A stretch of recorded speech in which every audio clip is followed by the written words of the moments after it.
क्या आप जानते हैं आईमैक्स पूरी दुनिया में एक बार में सिर्फ एक ही मूवी दिखाता है। इंडिया, ऑस्ट्रेलिया, यूएसए, कोई भी जगह हो, मूवी बस एक ही होती है। एंड इसी की वजह से टॉम क्रूज की नई मूवी मिशन इम्पॉसिबल या MI7 को सिर्फ 10 दिन में थिएटर से बाहर का रास्ता दिखाया जा रहा है। इसका रीजन सिर्फ एक है, ओपनहाइमर, जिसे अवतार और टेनेट जैसी फेमस मूवी के डायरेक्टर क्रिस्टोफर नोलन ने बनाया है। एंड इसकी कॉस्ट इंडिया की सबसे एक्सपेंसिव मूवी आदि पुरुष से भी 2 टाइम्स यानी कि 1500 करोड़ रुपए है। तो चलिए जानते हैं कौन थे ये ओपनहाइमर, जिनने अपने ही एक टीचर के एप्पल में साइनाइड लगाकर उन्हें मारने की कोशिश की थी। एंड क्या है उनकी पूरी कहानी। यूएसए में जन्मे जूलियस रॉबर्ट ओपनहाइमर बचपन से ही बहुत ज्यादा टैलेंटेड थे। उनने हार्वर्ड, कैम्ब्रिज एंड जर्मनी जैसी यूनिवर्सिटी से क्वांटम फिजिक्स की पढ़ाई की एंड सिर्फ 23 साल की उम्र में PhD करके एक प्रोफेसर बन गए। इंटरेस्टिंगली उन्हें हिंदू कल्चर और संस्कृत बोलने में भी बहुत रुचि थी एंड वो हमेशा ही भगवत गीता पढ़ा करते थे। अब ये सब हो रहा था 1930s में, जब वर्ल्ड वॉर 2 स्टार्ट हो गया था। एंड जब 1941 में जापान ने यूएस के पर्ल हार्बर पर अटैक किया, तब यूएसए ने भी एलाइड फोर्सेस को ज्वाइन कर लिया। यूएस इंटेलिजेंस के पास खबर थी कि हिटलर एंड उनकी नाजी आर्मी एक न्यूक्लियर बॉम्ब पर काम कर रहे हैं एंड अगर वो बन जाता तो पूरी दुनिया को खतरा था।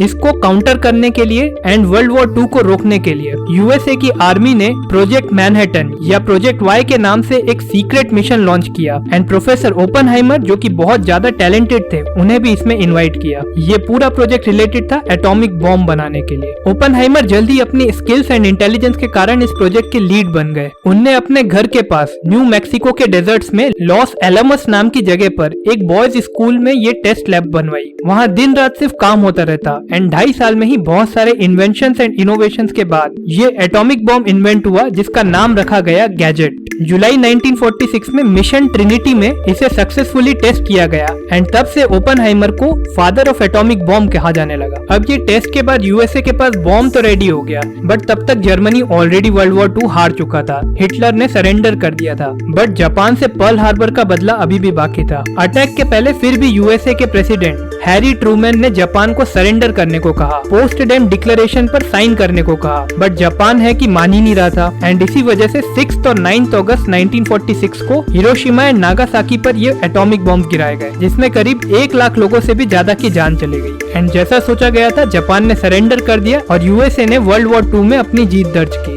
यूएसए की जनता बहुत खुश थी, गवर्नमेंट भी बहुत खुश थी, बट ये इंसिडेंट ने ओपनहाइमर को टोटली शॉक कर दिया था। इतनी सारी लोगों की जान जाने के लिए वो खुद को ब्लेम करने लगे।